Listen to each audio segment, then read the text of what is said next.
Buenos días a todos. Voy a empezar hablando en castellano y después veo. Quieren que la presentación sea en inglés para la grabación que se transmite pueda ser vista por otra gente.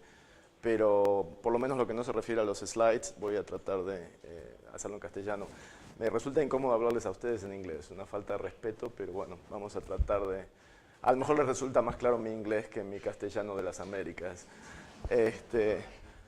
Decidí eliminar una presentación porque no estaba muy al tanto de cómo venían las presentaciones anteriores. Nosotros preparamos nuestras charlas independientemente el uno del otro y me di cuenta de que hay mucho de restauración. A lo mejor tengo que usar este micrófono, pero va a ser un poco incómodo, o si no grito. Hay mucho sobre restauración que ya Nick lo ha cubierto ayer y hoy. Lo importante que quiero enfatizar, que básicamente era el mensaje de mi primera presentación, que la elimino, así podemos saltar directamente a este esquema de priorización, es la importancia de una evaluación de la cuenca, una evaluación del estado del paciente. Sin esa información no tiene sentido comenzar a priorizar tratamientos porque no sabemos cuáles son los signos vitales y los problemas que tiene este paciente. Entonces, eso es ultra necesario. Tengo un ejemplo que después les puedo pasar el enlace del Consejo de Cuenca con el que yo he trabajado para que vean un grupo comunitario, una organización no gubernamental con fondos del gobierno y de fundaciones privadas, qué nivel de recolección de datos, evaluación y análisis ha logrado hacer a lo largo de varios años. Una de las cosas que quiero comentarles, porque el sistema, como se imaginarán, el sistema sociopolítico, económico es distinto al de aquí. Entonces, por momentos les parecerá que les estoy hablando de Marte, por momentos habrá muchas cosas que no van a ser fácilmente traducibles a la problemática de ustedes, pero también creo que hay muchas cosas que son similares, un poco lo que Nick mencionó, que la gente odia a los castores tanto allá como aquí, hay ciertos sentimientos en comunes. Pero además hay quizás, lo que espero, ideas que no sean muy difíciles de implementar y alguien tenga la intención o la posibilidad de ponerlas en práctica aquí a ver qué sucede. A mí siempre me ha interesado aprender sobre sistemas sociopolíticos en distintas partes de América y los hemos probado, los hemos discutido, en algunos casos con resultados, cosas que se hacen en Argentina y en Perú se hacen diferentes y viceversa. Luego en México nos hemos dado cuenta que las comunidades indígenas de Perú tienen más en común con las de México que con Estados Unidos. Entonces esta polinización a veces sirve. Les aclaro que yo no soy un científico social, así que toco un poco de oído en este tema, pero me vi involucrado en temas que tienen que ver con el manejo y con la participación pública por mi cargo. Yo trabajo para la Universidad del Estado de Oregon y el cargo que me dieron fue el de extensionista, un poco una posición que fue originada en 1910, 1920, durante la presidencia de Roosevelt para enviar gente de las universidades públicas a las granjas a enseñarles a los granjeros que no podían dejar el ganado solo ni un día. Entonces allí comenzó todo lo que se conoce como el Servicio de Extensionismo de Estados Unidos.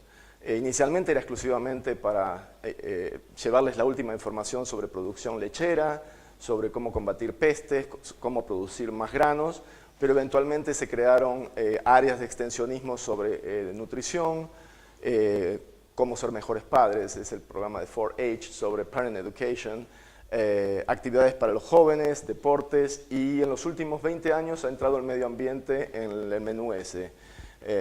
Como resultado de eso me vi favorecido porque yo en Canadá ya estaba trabajando, haciendo investigación en la universidad y tenía mi propia consultora con la cual trabajaba con unos consejos de cuenca, nuevamente organizaciones no gubernamentales, que se encargan de una cuenca específica sobre la cual el gobierno local les da una especie de reconocimiento y de injerencia y son abiertos al público.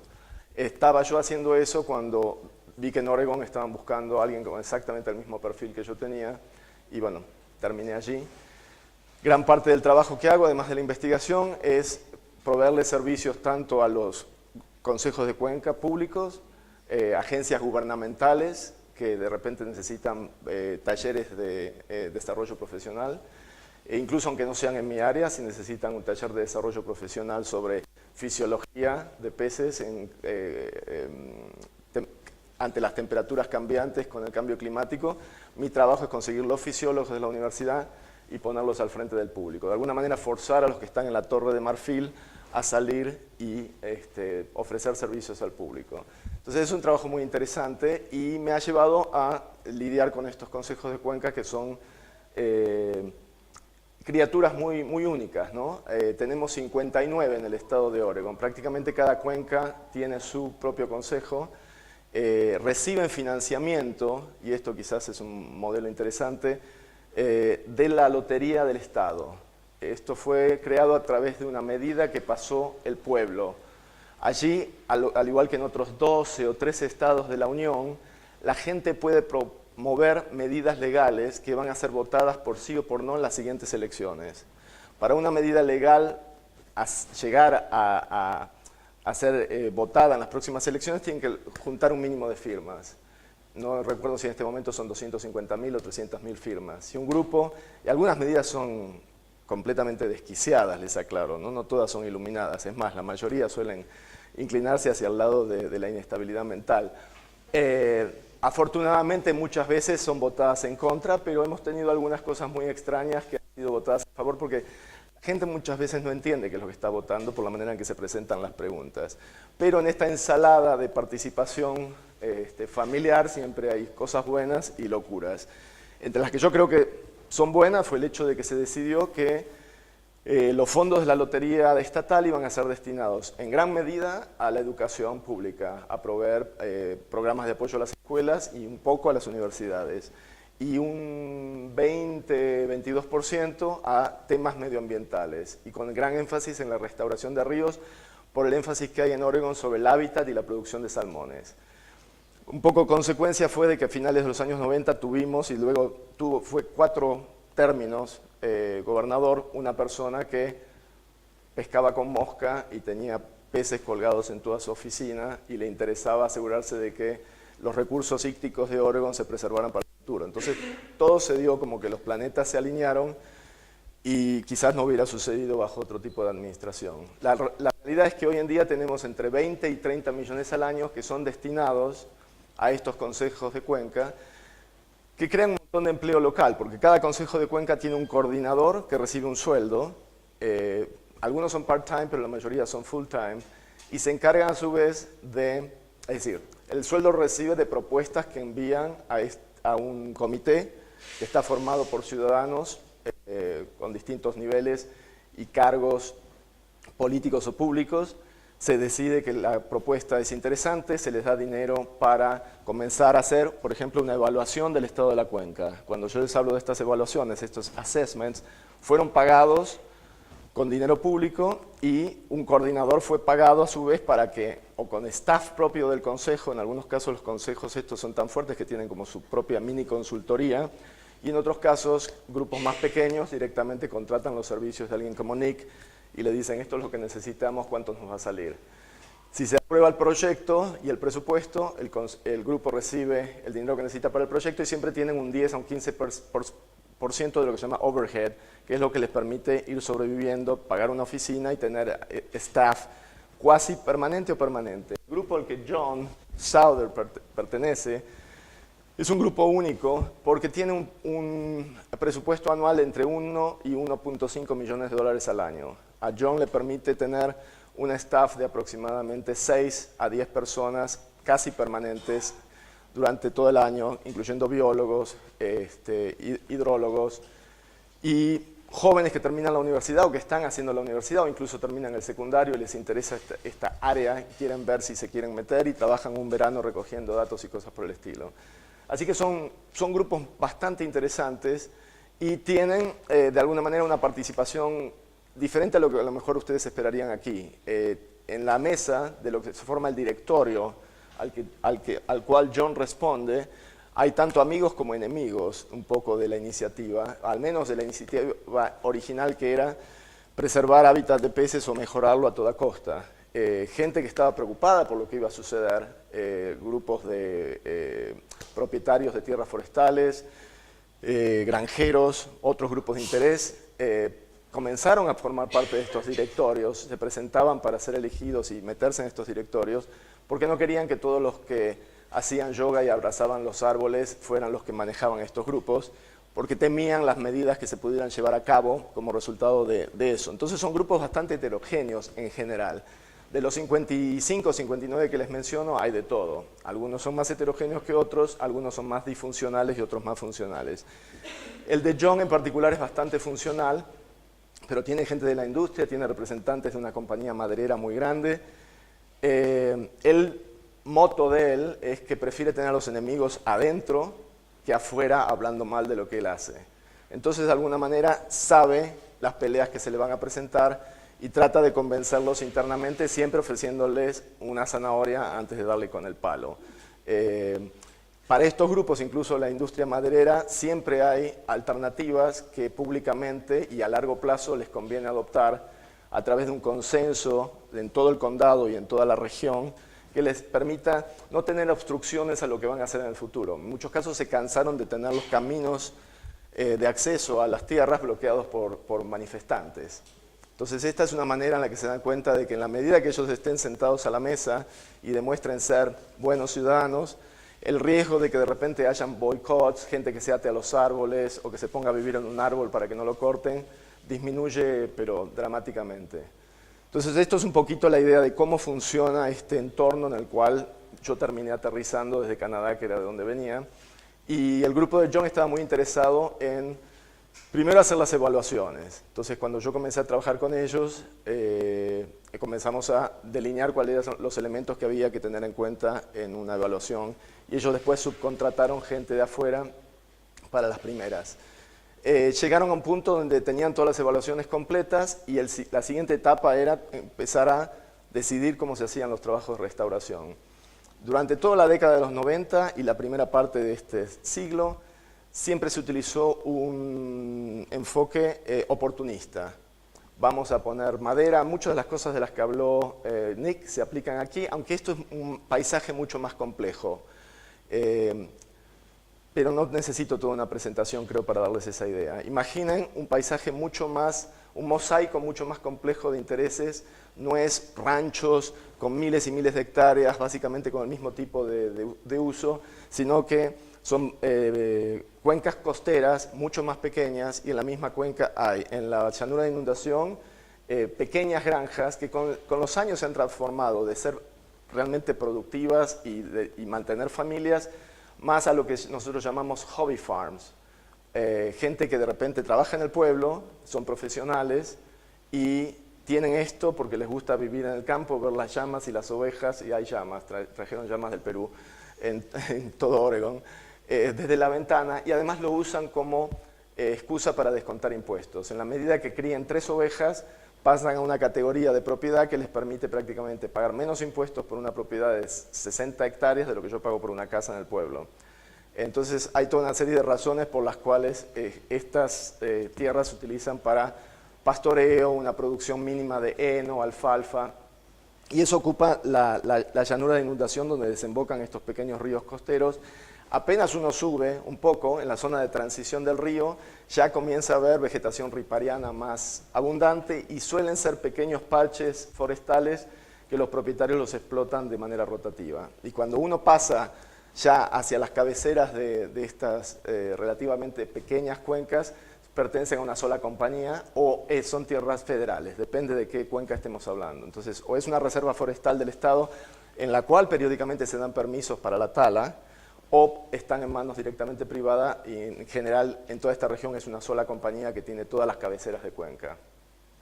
El colocar madera, el cercar a los animales para que no eliminen toda la vegetación ribereña, las distintas medidas, las distintas soluciones, siempre se hacían en función de si Pepito les daba acceso a su tierra o Juanita era parte del comité del Consejo de Cuenca, pero sin planear si realmente tenía sentido que lo que se iba a hacer en lo de Juanita tenía sentido invertir $50.000 allí, porque quizás algo más arriba se estaba llevando a cabo, ya fuera una pequeña mina o la explotación maderera, que hacía que en 5 años lo que se hizo en lo de Juanita fuera eliminado ante la primera creciente. Como resultado, estamos hablando de 10 o 15 años de hacer cosas y no solo no demostrar los resultados demasiado, sino que incluso los mismos proyectos desaparecían con el tiempo. El demostrar resultados, como Nick lo mencionó, es crítico. Hemos sido y seguimos aún todavía fallando en el área de monitoreo. Voy a ver si la última presentación de la tarde podemos tocar un poco de ese tema, pero me gustaría estar seguro de que con este tema de priorización están todos cómodos antes de llegar a eso. Siempre se ha destinado como mucho un 1% de la financiación de la mayor parte de los proyectos a monitoreo, así que imagínense lo que se puede monitorear con ese presupuesto. Los políticos, este es un tema que pasa por la capital del Estado.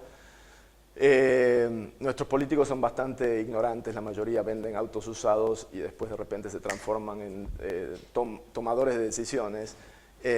Lo que les interesan son cosas que se vean y pueden contar, entonces más de allí no les pidas. Entonces saben que si se ponen 8 de las estructuras de las que habló Nick, las pueden contabilizar fácil. Además, se requiere contratar gente, estos jugadores de fútbol de los que Nick bromeaba, pero suele ser gente de la comunidad que hace estos trabajos. Entonces representan trabajos, la compra de material local, la compra de gasolina local. El tema ecológico les pasa muy por encima y ni lo aprecian. Entonces el enfoque es, nosotros si vamos a poner $100.000, queremos que esos $100.000 tengan un impacto en la economía como si los dedicáramos a infraestructura con otras características. El monitoreo a 15 años, ¿eso qué impacto tiene? Le pagamos a un consultor que a lo mejor viene de afuera o alguien de la universidad con un estudiante graduado que como mucho comprará cigarrillos en un kiosco local. No les interesa. Desafortunadamente, como resultado de eso, tenemos muy poco para mostrarles después de 20 años que nos dicen, bueno, ¿y qué pasó con todos los millones que invertimos? Porque no se dedicó suficiente atención a este seguimiento. Se está revirtiendo, el grupo que recibe el dinero de la lotería ahora está subiendo la cantidad a 15%, del 1 al 15%, el dinero que se va a permitir a los grupos, a los consejos de cuenca solicitar para seguimiento hasta 10 años, que en muchos casos no es suficiente, pero es algo.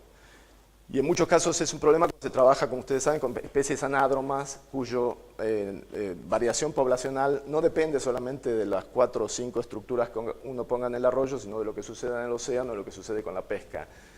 Estamos tratando de encontrar alternativas, otras variables, características del hábitat, macroinvertebrados, otras especies que no migran, como para indicar de que el sistema está migrando nuevamente, está cambiando la dirección deseada. Quizás la población de salmones, que es lo último que les interesa a los que nos dan el dinero, siga fluctuando de manera que no muestre ninguna señal. Pero bueno, estamos yendo en una mejor dirección con este tema de que ahora se puede seguir a largo plazo el experimento que hacemos en cada caso.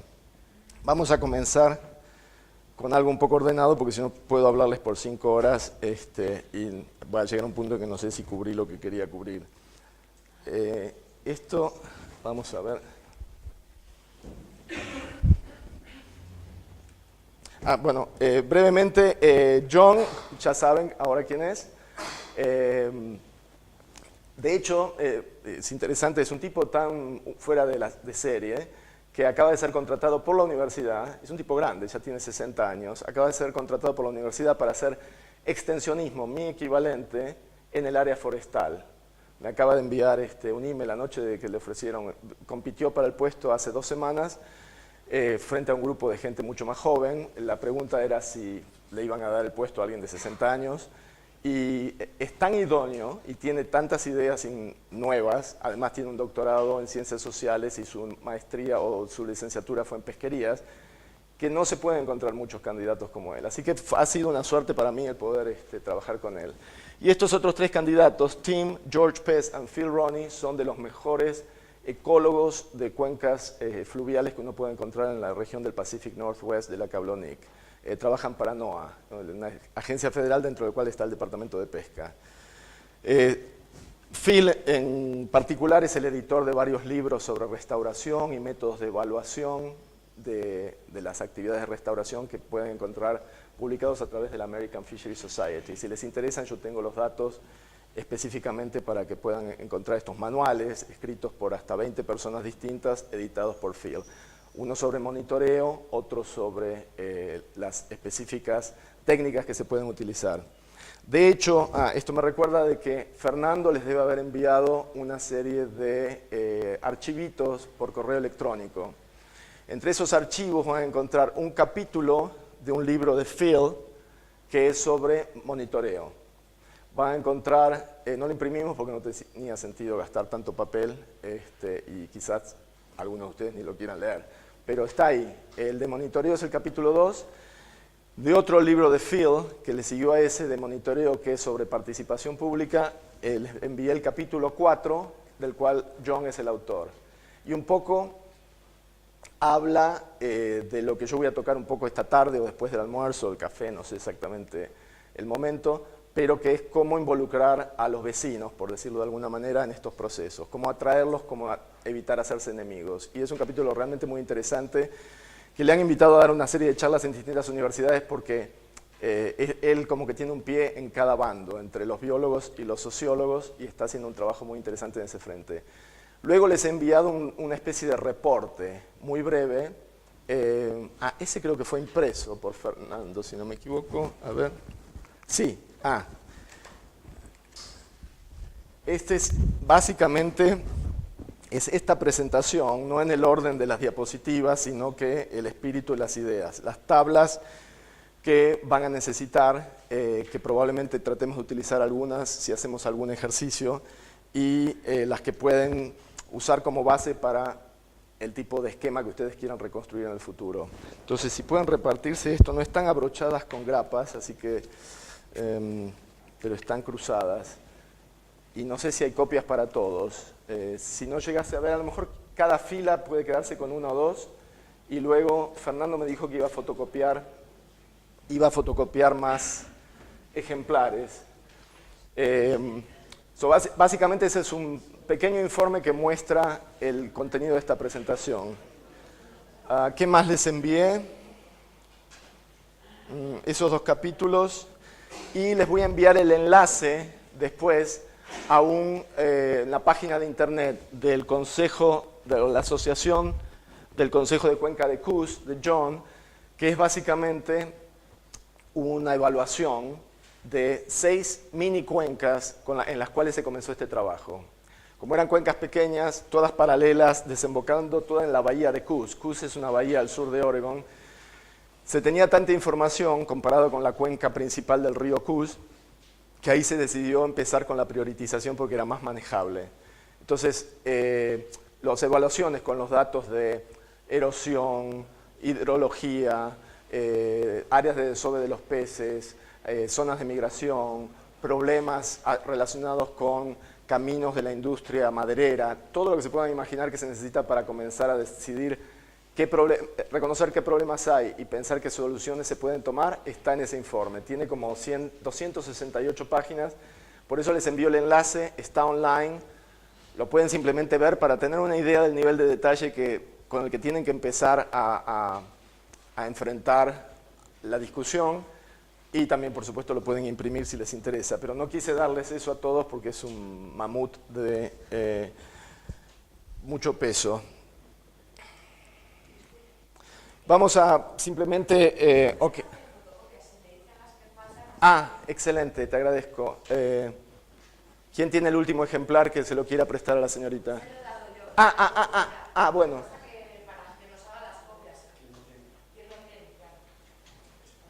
Esa es la pregunta, gracias.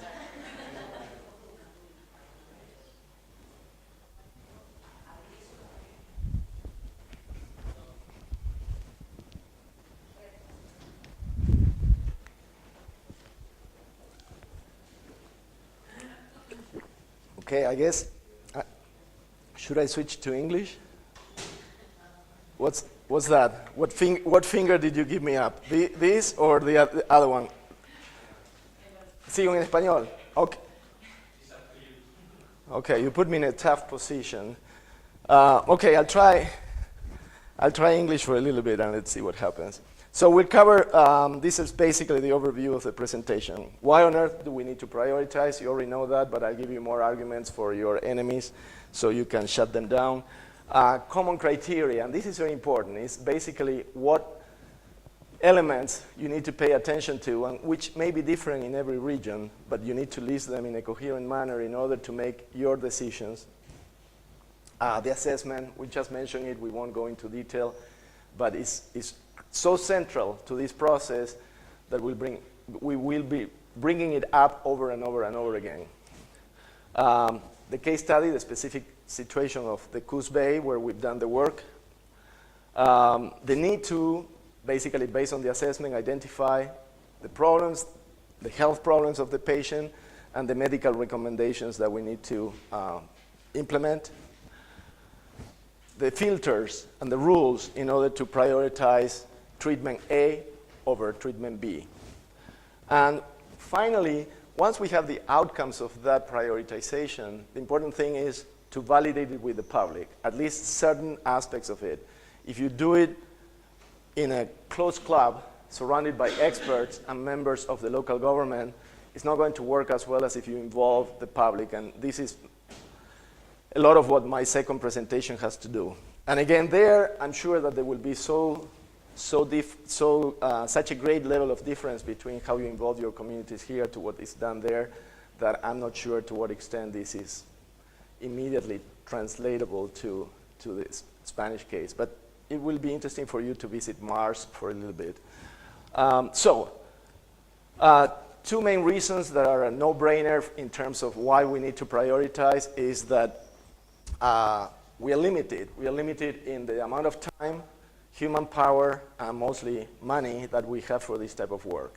So, and in a given season, let's say most of this work is done between late spring and early fall, and a lot of it actually during what we call the fisheries window, which is a period of time when the rivers are at the lowest, there are no more salmonids in the gravel, and we can even divert the river temporarily while we do certain work. That fisheries window is about 2 to 3 weeks, late July to mid-August at most. So even if we had the budget of NASA, we wouldn't be able to do everything we need, and we need to set priorities. So that's one of the reasons. The other one has to do with the connectivity of the watersheds. There was a subtitle there.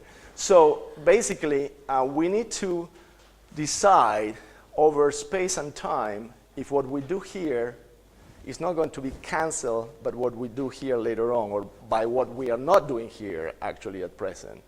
In the 90s, I worked with many community groups in Canada, and we were focused and struggling to save a little patch of spawning habitat in a creek, and placing the boulders and adding gravel and making sure it was shaded by the trees.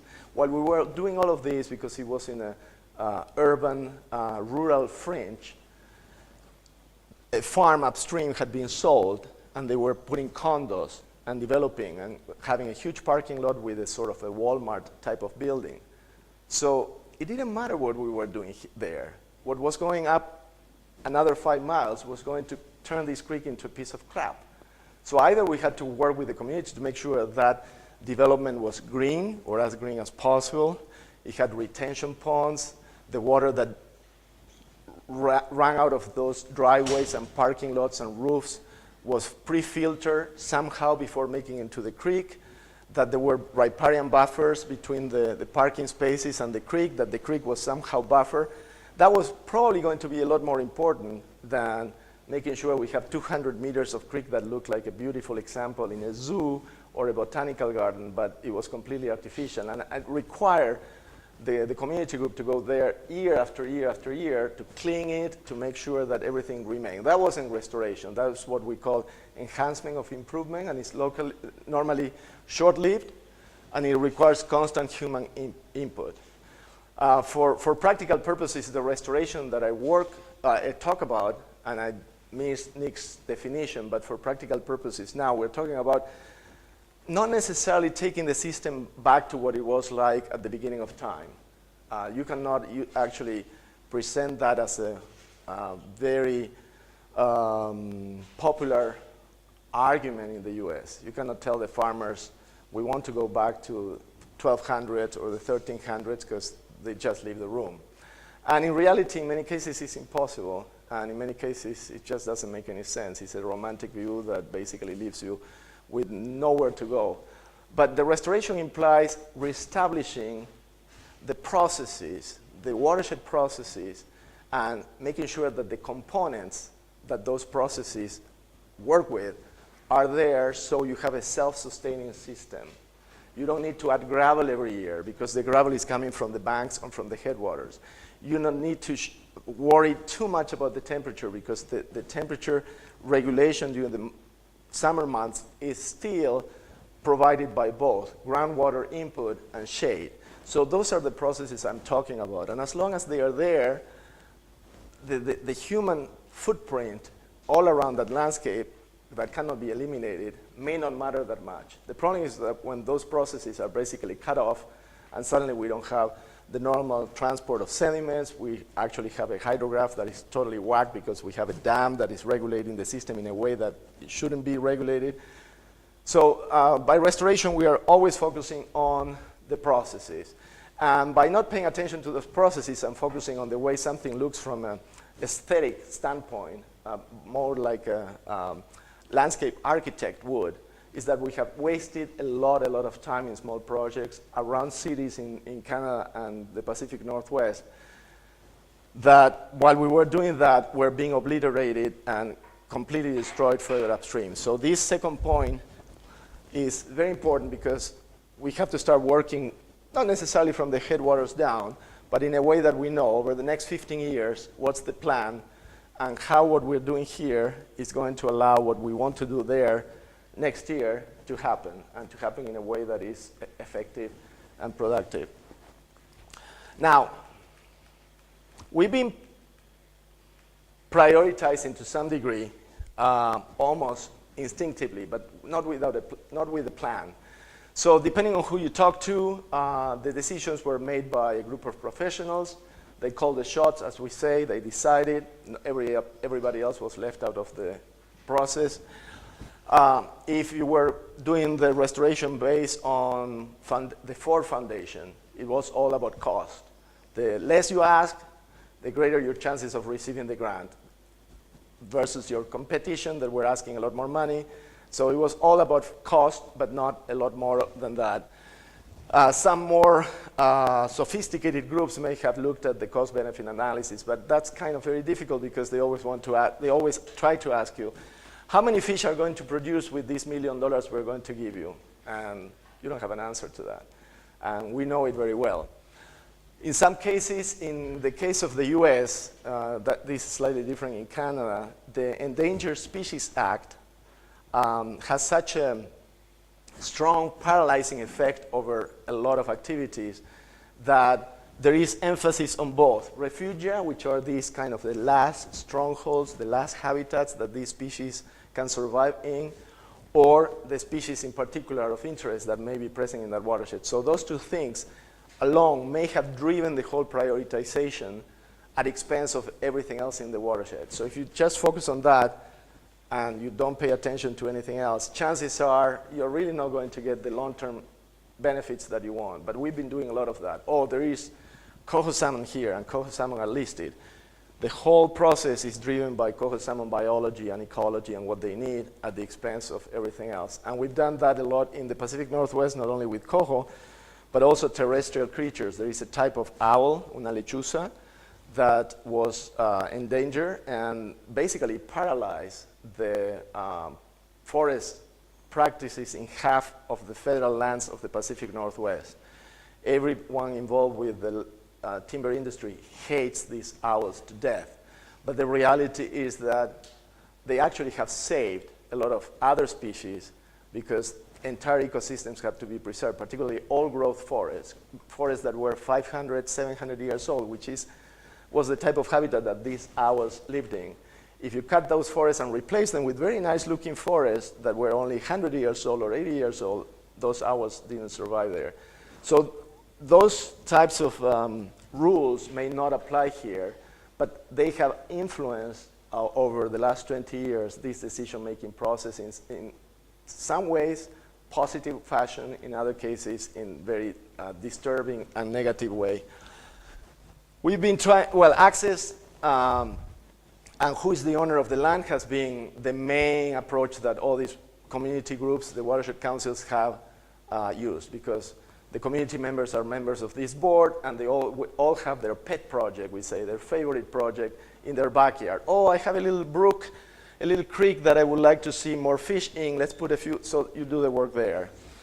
And finally, what Phil has been in all his publications emphasizing over and over and over again is the need to pay attention to the effectiveness of the techniques that are going to be considered, and again, to look at the big picture and focus on restoring watershed processes, not just that small scale, pretty looking structure that may resemble the environment that you find in a zoo, where you have animals that are perfect for the picture, but it's not, nothing is working naturally. So those are the two main things that we have centered our prioritization process around. You'll see we have a number of criteria, and many of them respond to those two elements there. This is an example. It's a very simple, even bad, but example of how you end up with different projects depending on what you put emphasis on. Which one, in terms of which one is your project number 1 versus which one is your project number 4. And it all depends on what you are paying the most attention to. So here, let's see if I find the light. Okay. So these are the recommended actions after we know what's the problem with the watershed. We need to reconnect off-channel habitat.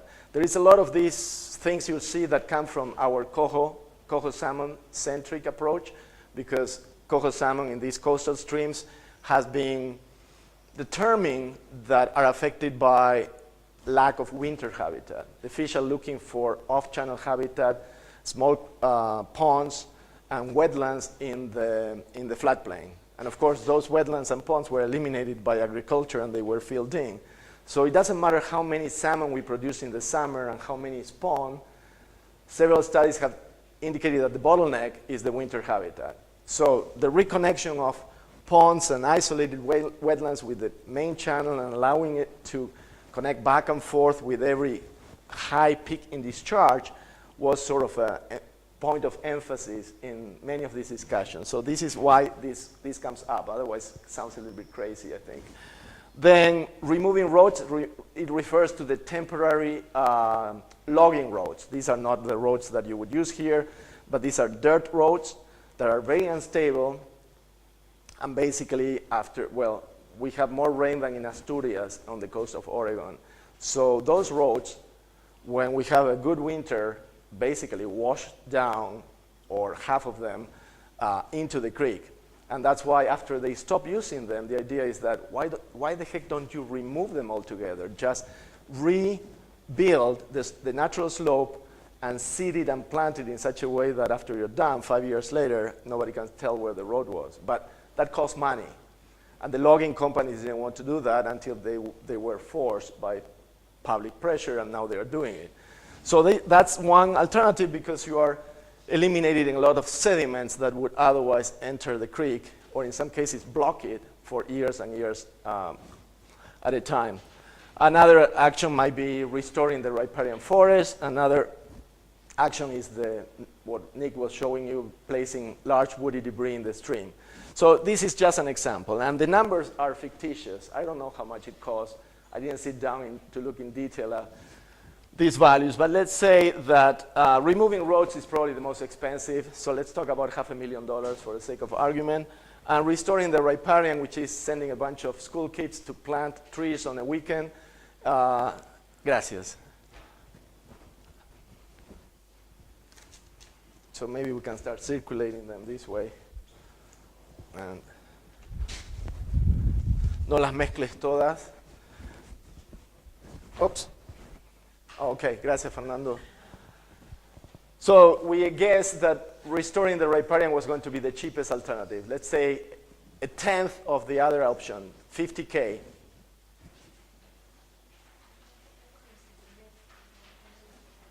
Each K is 1,000. Sorry, in case we use that notation a lot for shorthand. Cada K es 1,000, entonces 50K son 50,000.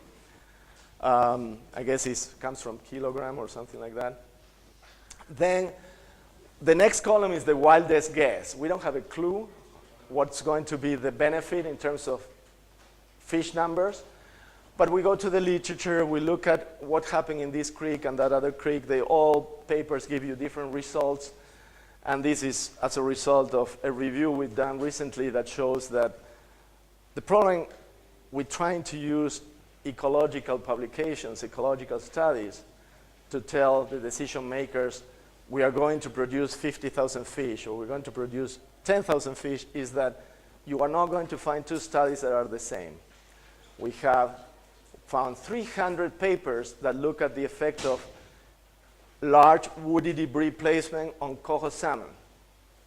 And then when we started looking closely, because we did what's called a systematic evidence review, we found that out of the 300, about 250 say that in the title and discuss that, but they're actually not testing the effect of wood on fish numbers. So they were misleading. You think there are that many, but they end up focusing on what the fish eat or how much they grow, so you have to toss those out of the window. You're left with 50.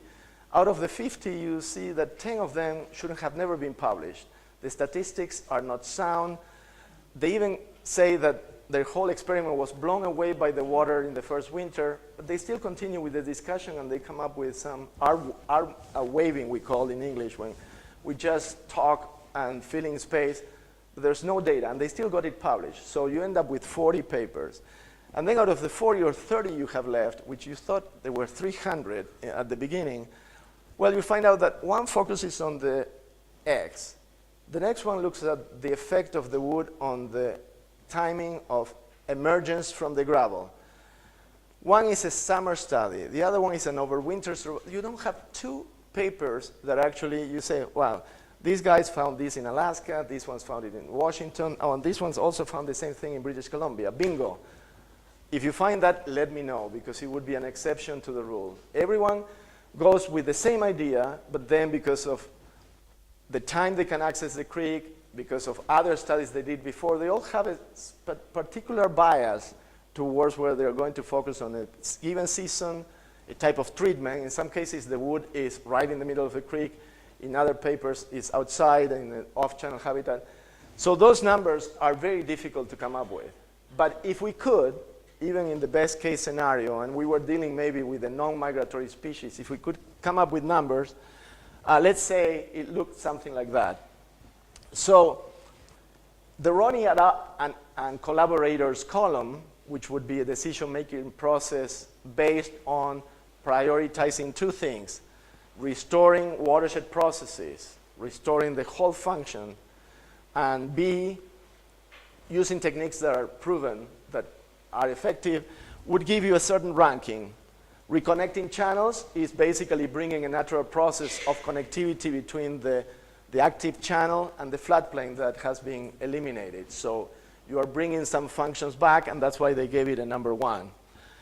Number 4, for instance, the fourth one is the in-stream woody, large woody debris, not because it's not bad, but it's so local in terms of its effect, in many cases, that when you're doing the road removal, which also affects large chunks of the headwaters, or the riparian, that you can also take care of entire tributaries for the same amount of money, in this fake process, we decided that basically we were going to end up ranked 1, 2, 3, 4. Now, if you focus on, let's say, it doesn't seem to matter because the other two give you the same results, cost effectiveness, which would be how many smolts or how many emigrating fish you get per dollar, you see the one that gives you 10,000 smolts for $100,000 is the most effective, versus one that gives you 5,000 smolts, potentially, for $500,000. You're not getting a lot for your money, so that ends up being number 4. So this is just a quick example to demonstrate the obvious, that depending on what you prioritize and what you put as your driver, you will end up with a different sequence of recommended actions in time.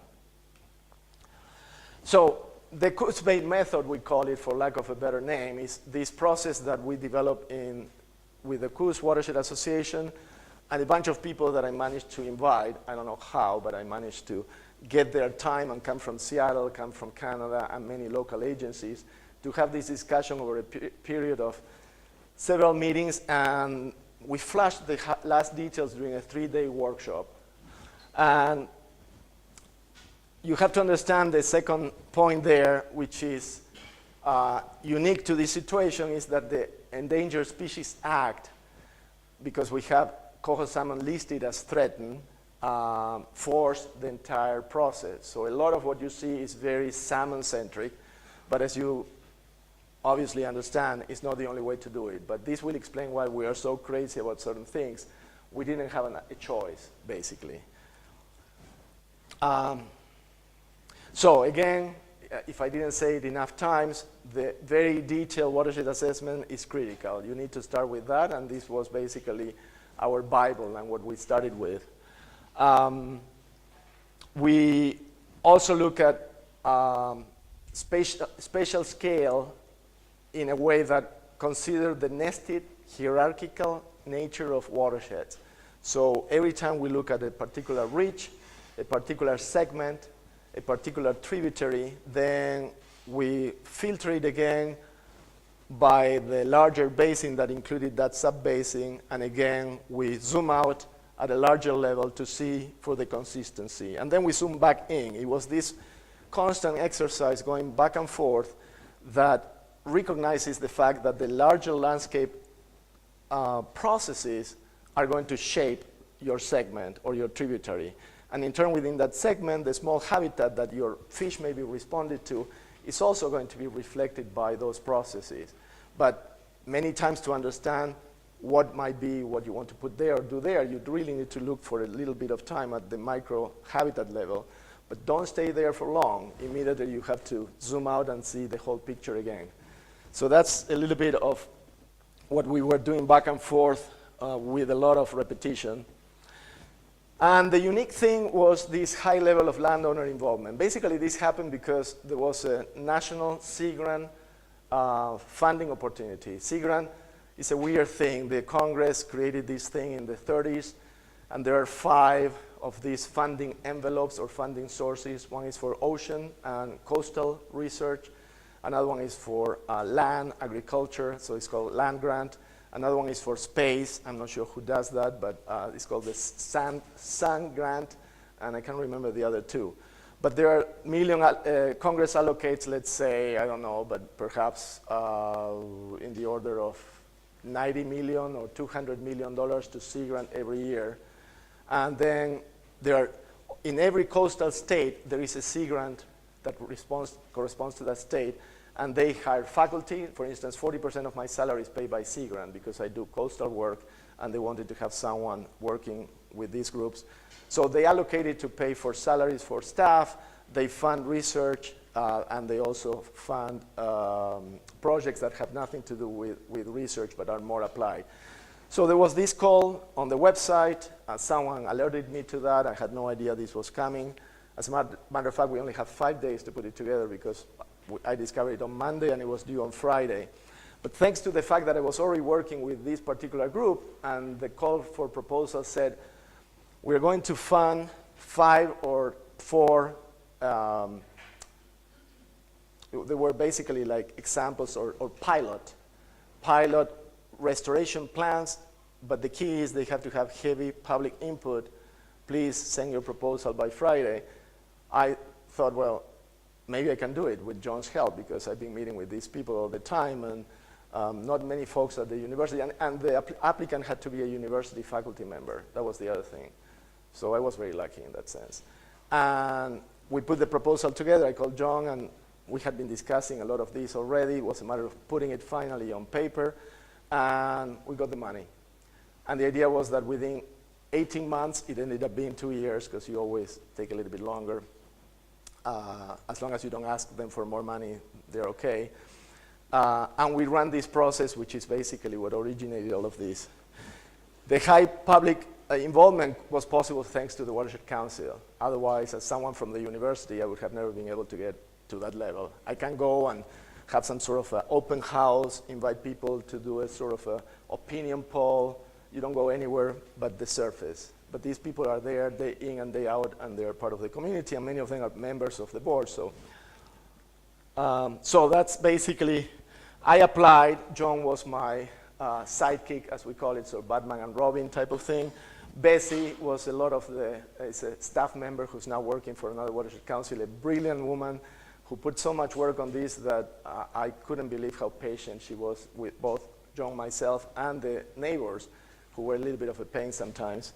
And then the whole matrix we're going to discuss was developed with the help of Phil Roney, Tim Beege, and George Pez. Gordy Reeves, who is a very well-known salmon ecologist from the Forest Service, who had his own method, and I'm going to just mention the elements of his method very briefly. Pam, Bruce, and others that were from local agencies, the Department of Environmental Quality, Oregon Department of Fish and Wildlife, and Federal Estuarine Research Lab. They were participating in this process. Gordy, in particular, for the Forest Services, already came to our meeting when we decided we're going to have this 3-day workshop, and we had to come up with a scheme of some type. He said, no problem, we can do it in half a day. I already have this algorithm with all these web page looking like screens that you just enter data, and it tells you at the end how you prioritize things. So we thought, that's neat. And we started working with he brought always a younger person who knows all the software and the computer, because we had no idea how this operated. And the kid was going from one page to the other. It was similar, just to give you the flavor, to what Nick showed when he was talking about his application for the iPad. That type of thing. I mean, they're all the same. You enter something in a cell that is empty, or you choose from a menu, and you do that until you fall dead at the end of the day, and you hope that something will come out that is of any use. The concept of this prioritization method that the Forest Service still uses is good, don't get me wrong, but it cannot be easily used by community groups. The Forest Service is a different monster, it's a different beast. They own millions and millions and millions of acres across the country, and if it's the Forest Service land, they are the only group that makes the decision. They don't need to be involving anybody. And they have a lot of people like Gordy collecting data right and left.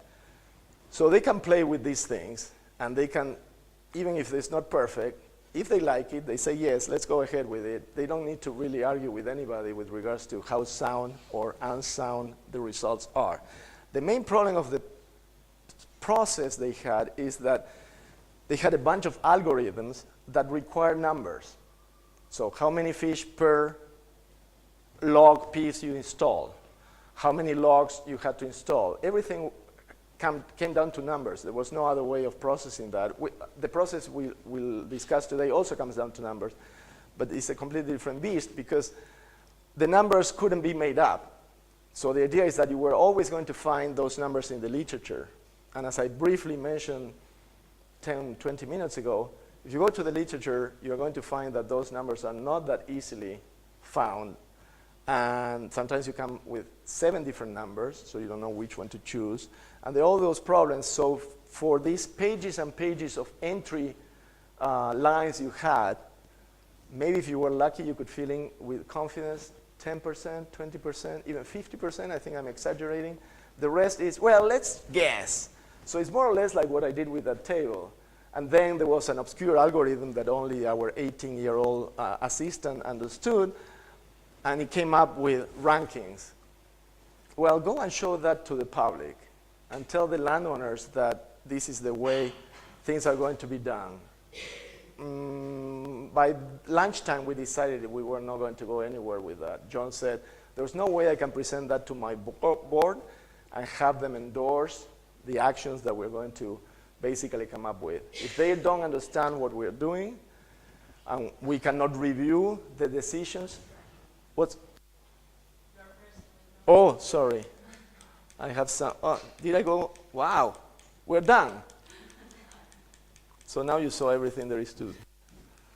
Okay, so maybe I should move. Don't worry about all the lines. Please don't read every single word. When I put slides like this, which I personally hate, is to create this sort of a general image. What we have in the center are the coffee clutches. We have the assessment thing on the left. That's the data that we need, the information, the experience. And then the plan that is informed by the assessment, a certain goal. You definitely need to start with a goal of some sort, either restore the population of Barbus or whatever is your goal, or bring back the hydrograph that the system may have had 100 years ago.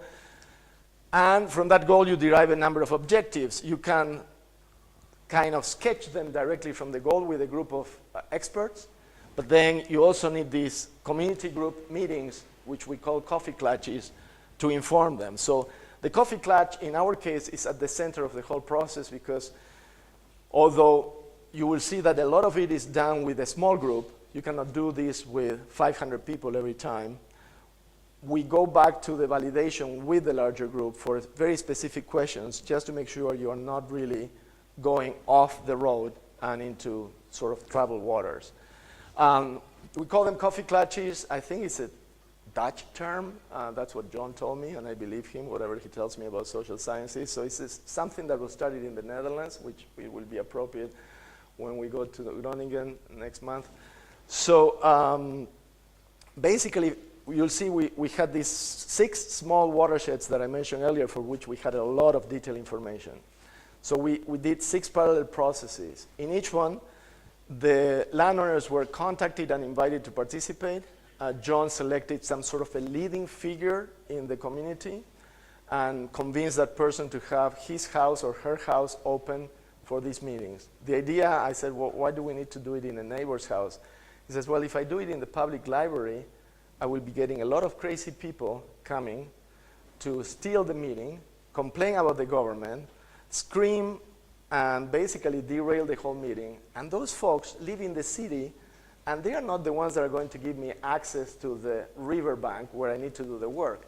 We need to focus with, at least the situation works that way there. I realize that this may sound like, well, this won't fly in Spain or in certain regions. But he was focusing on the people that own the land, and they were going to allow him to have access to the restoration sites. Although the water is public domain, pretty much like here, as soon as you are a meter over the maximum level of the river during high flow, you are in private territory, and you can be shot dead for trespassing. So it's a much more serious offense than trespassing probably in many European countries. So you have to be very careful with not making the landowners mad or antagonistic. Okay, this will give you an idea of, okay, this is the state of Oregon. We have Washington up here, and a little bit further up, British Columbia and Canada. Down here, the humongous state of California, which is probably bigger than Spain. It goes on and on and on forever, and it's full of people, so we don't go there. And then on the Oregon coast, this southern portion has this bay that has a very weird shape, and you have this entire watershed, which is the Coos River, draining here, and then this is part of the bay, sorry. It came up wrong in the map. It should be white. So we have these 6 watersheds that are tiny compared to the Coos, which looks like the head of a moose. Un alce, es como la cabeza de la forma de la cuenca, and that drain directly into Coos Bay. And those are the watersheds that we work on. Again, those are the things we identify using the watershed assessments, and then we came up with a list of potential restoration actions. Okay, now we're getting into the method we actually used. You have to be patient. Some of this is incredibly boring, but it's like organizing your paperwork when you're going to present your tax claim at the end of the year. There's no other way by doing it systematically. We decided to divide even the watersheds that are small. They are not uniform in terms of the problems they have, and they are not uniform, therefore, in the types of actions that you can recommend. So because each section had a menu of recommended actions for the particular problems, we think it's always better to work with the depositional zone or the floodplain. Es mejor hacerlo ahora, creo. Sí, yo creo que sí. Déjame terminar con esto y hacemos la pausa. Lo estaba pensando, pero entre que tomo la decisión y me sale por la boca como media hora de demora. Gracias. So, if we look with what the natural segments most rivers have, which is the headwaters, the transitional or transport zone, and the floodplain, you are relatively safe. If it's too big, you may want to further divide it just for administrative or decision-making purposes.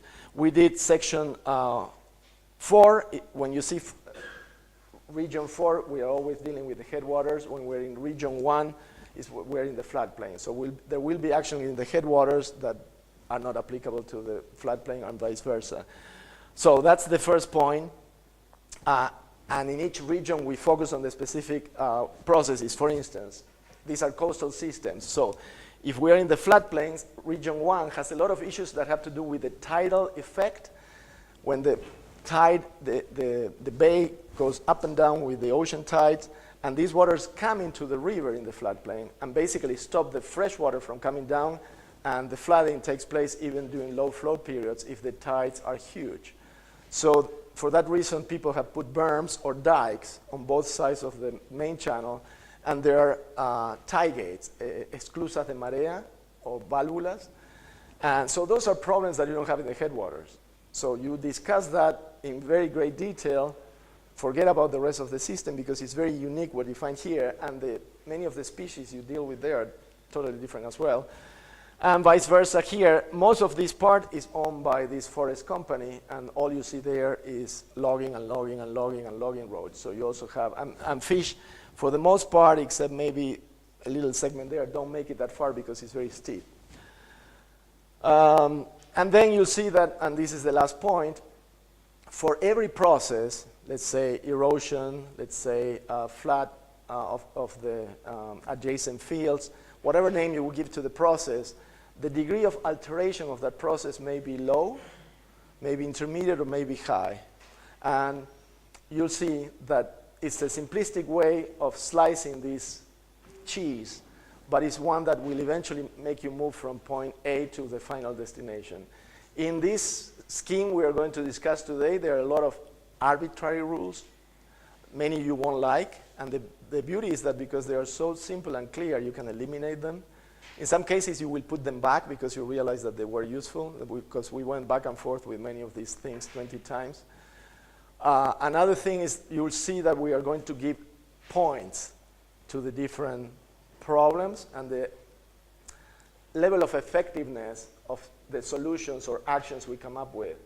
And those points are very arbitrary. So to some degree or to a large degree, this is an expert opinion based, since we don't go to the literature for every question. But we have found out that by having a diverse group of experts, not just 2 fish biologists or 2 hydromorphologists, you end up getting a view that if you repeat the process over and over again in different areas, you come back to the same conclusions. All the projects at the end of this painful exercise that are worth your time end up floating to the surface. All the ones that suck or you cannot, that are bad, or you cannot really implement because you will have great political opposition, like releasing beavers all over the place, it's something we would love to do, sink to the bottom. So you don't waste your time and energy trying to fight them when there is so much you can do up here.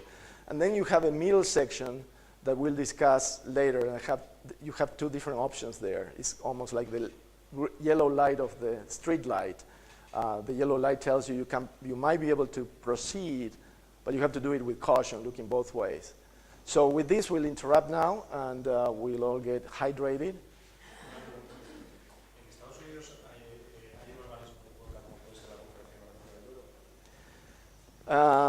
Depende de cada estado y de cada cuenca. Hay cuencas grandes como la del Columbia, que tienen una especie de, porque tiene muchas represas, que tiene una administración, una organización que fue creada por el gobierno federal para administrar lo que se hace en esa cuenca y para darle el último sello de aprobación a lo que se hace. Pero en general lo más que llegan a hacer es regular el flujo, concentrarse en que no haya inundaciones catastróficas y que haya suficiente agua para generar electricidad y para el transporte fluvial. Hasta hace poco el tema de los peces y temas ecológicos estaba manejado por ingenieros, y eso lo tienes en el Mississippi y en cuanta otra gran cuenca gigantesca que encuentres en el país.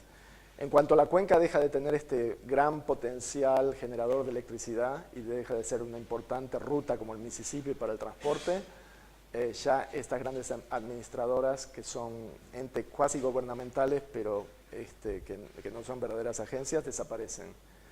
E incluso dentro de un sistema como el Columbia, afluentes como el de John Day, por ejemplo, lo que mostró Nick es el John Day.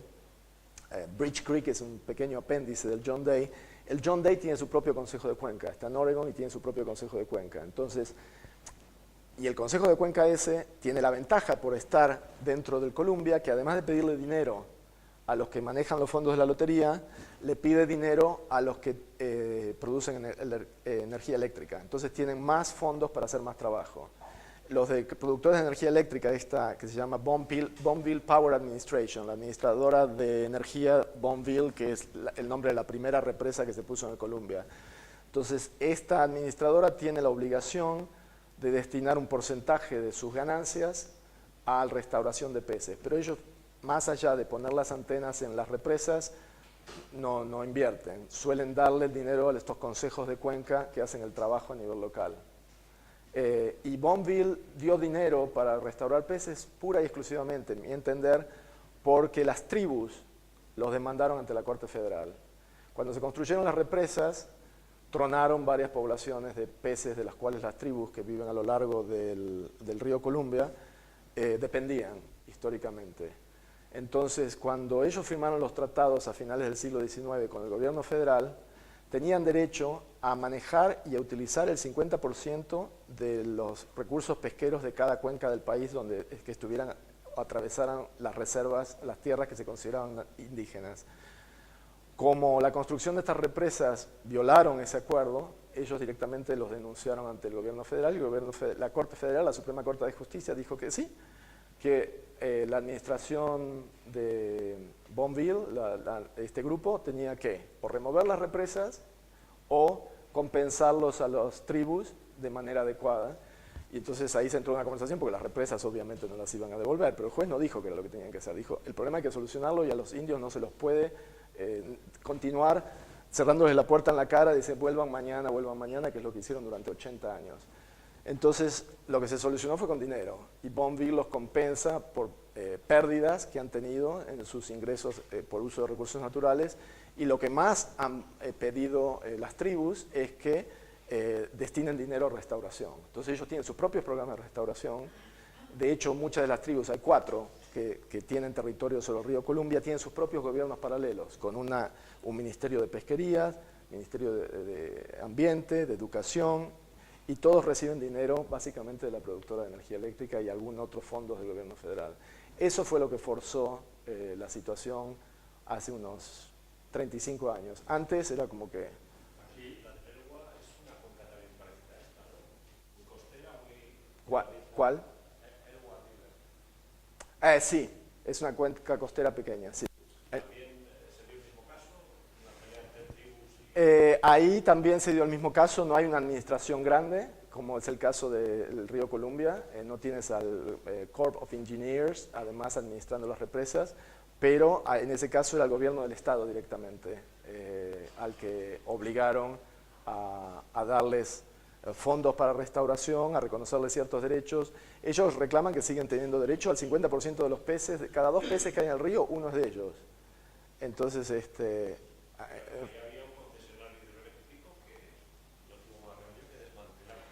no podían generar suficiente dinero para comprarlos, básicamente. Cuando el proyecto es pequeño, y en algunos casos hay represas que no generan nada. Incluso no todas fueron construidas con fines de producción eléctrica, muchas fueron construidas para irrigar campos. Y en el este de Estados Unidos muchas fueron construidas para molinos, mills, de hilanderías que hacían tejidos en 1910, 1920, que ya no existen. Entonces recorres estos ríos de Connecticut, Massachusetts y otras partes de Nueva Inglaterra y ves represitas que bloquean el paso de los salmones del Atlántico que están asociados con hilanderías que desaparecieron hace 50 años. Ahora recién están empezando a dinamitar las represitas estas, pero no es fácil, en muchos casos la gente lo considera patrimonio histórico y atracción turística y no sé qué otras babosadas. Entonces, además hay 80.000 y se va removiendo 2 por año. Hay una cosa parecida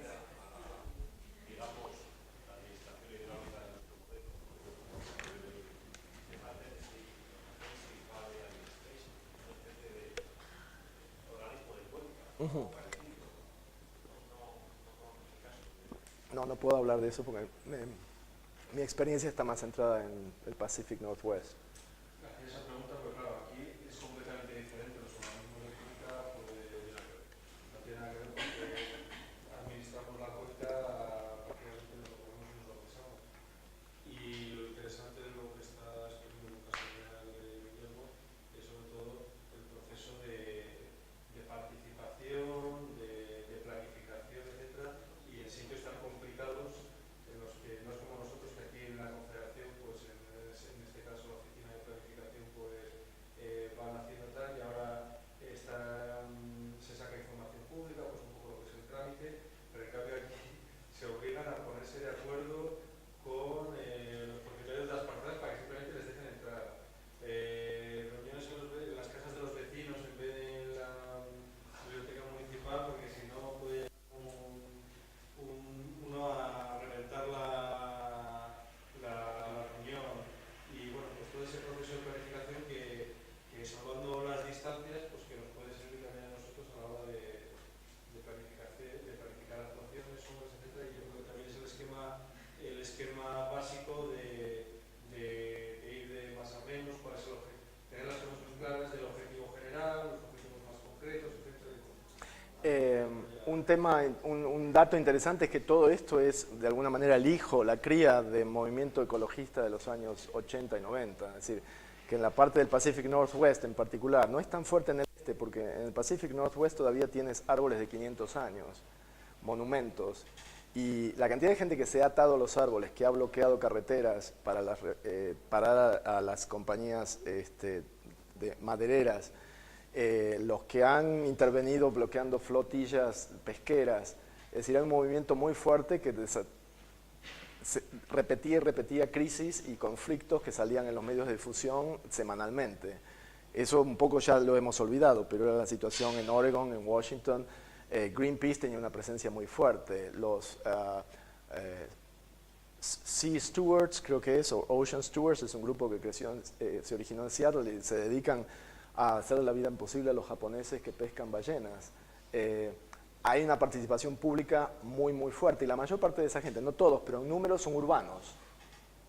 Entonces, los propietarios de granjas, las compañías madereras, de alguna manera no pueden hacerse los sordos porque cuando llega el momento de votar, la gente que está en la ciudad es mucho más numerosa. Entonces, por cada 100 votos hay uno que dice, no, no destinemos dinero, denme el dinero para la irrigación, para producir más alfalfa, y los otros están pidiendo que el dinero sea de la lotería sea dedicado a restaurar los números de salmones.